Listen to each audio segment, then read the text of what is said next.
Hi boys and girls. Today I'm going to show you how to make elephant toothpaste. So to make the toothpaste, you need an empty plastic container, some dish soap, concentrated hydrogen peroxide, which you can find at a beauty salon. This is 12%. Some yeast, which you can find in a grocery store. And then also, it's nice to have some food coloring to color your toothpaste and some water. Now, this is a pretty messy experiment. So you want to do it in your kitchen sink. In the laboratory, I'm going to use this pan. And then the other thing is, this experiment you have to do with either your mom or dad or another adult. You never want to do this experiment alone. Okay, so first we're going to take the hydrogen peroxide and we're going to pour it into the plastic container, just like that. And then I'm going to add some dish soap.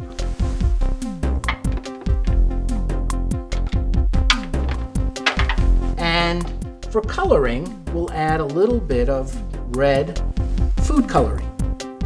So we'll have red toothpaste. There, okay.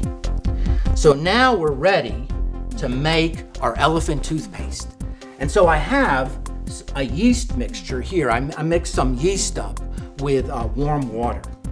Now watch what happens when I pour the yeast into the plastic container.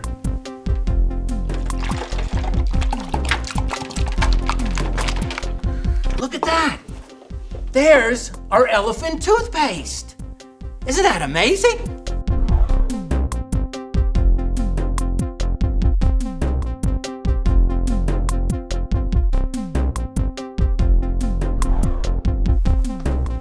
So, what's going on?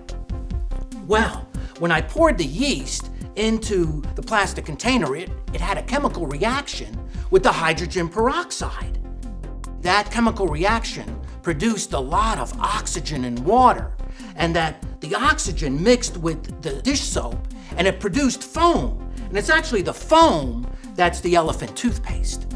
Now the other thing is if you feel the bottle's actually a little hot. And so what's going on is this reaction creates heat, and it's known as an exothermic reaction. So boys and girls, you can do this experiment at home, but you must do it with your parents. If you want to learn more about science, just go to our website. Remember, it looks like magic, but it's science.